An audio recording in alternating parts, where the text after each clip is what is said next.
So paano mo ba talaga nasusukat ang success ng isang creator online? Momentum ba o skill? Yan yung pag-uusapan natin ngayon. Okay, tingnan natin tong dalawang YouTube channels na to. Isipin nyo para silang isang sports car at isang dambuhalang cargo ship. So ang tanong, sino sa kanila ang panalo? Well, kung titingnan lang natin yung pinaka-common na metric, yung total views, parang alam na natin yung sagot, di ba? So, kilalanin natin sila. Sa isang corner, meron tayong isang solo creator, as in one-man team. Tapos sa kabilang corner, isang channel na may full backing ng isang media network, si CJ Hyro. Okay, based sa total views pa lang, kitang-kita no, lamang si CJ Hyro, mahigit 36,000. Yung solo creator, nasa 25,000 lang. So, case closed na ba? Panalo na si CJ? Pero, teka muna, patas ba talaga yung laban na yan? Kasi yung unang tingin na yan, nakakalito. At dito napapasok yung isang napaka-importanteng punto pagdating sa online metrics. Kaya ito yung pinakatanong sa lahat.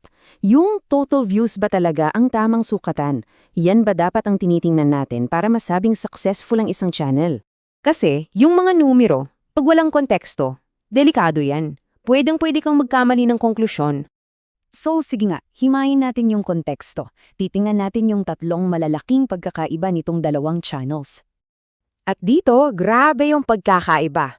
Isipin nyo yung content ni CJ Hyro. 3 buwan na andyan. Yung sa solo creator, 1 o 2 araw pa lang. Tapos yung resources, di ba?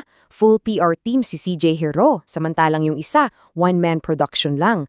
At pati format ng content, short form versus long form, magkaiba. Dahil sa mga pagkakaibang yan, kailangan natin ng mas patas na sukatan. At dito na natin makikita kung ano ba talaga ang totoong nangyayari. So imbes na total views, ang titingnan natin ay views bawat araw. Kasi ito yung nagsasabi sa atin kung gaano kabilis yung takbo yung pag-angat ng isang channel. Okay, so si CJ Hyro na 3 buwan ng live yung content, may average na mga 406 views per day. Not bad, di ba? Pero, heto na. Dito na babaliktad ang lahat kasi yung solo creator sa loob lang ng 2 araw, nag-average siya ng halos 13,000 views bawat araw. Grabe! Ibig sabihin nun, 30 beses, 30 times, na mas mabilis yung growth velocity niya. Imagine that. So, anong ibig sabihin ng lahat ng to? Anong aral na makukuha natin, lalo na para sa mga creators dyan?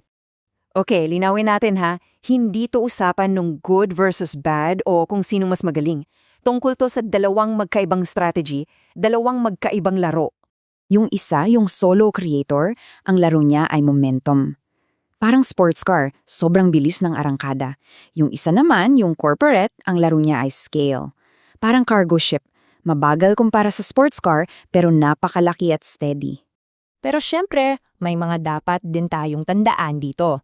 Yung mga long-form content, tulad ng livestream replays, malakas talaga sila sa simula, yung tinatawag na burst. Samantalang yung mga short-form content, mas mahaba yung buhay niyan. Dahan-dahan siyang umiipon ng views over time. So habang panalo yung solo creator sa burst, posibleng manalo naman si CJ Hyro sa long tail.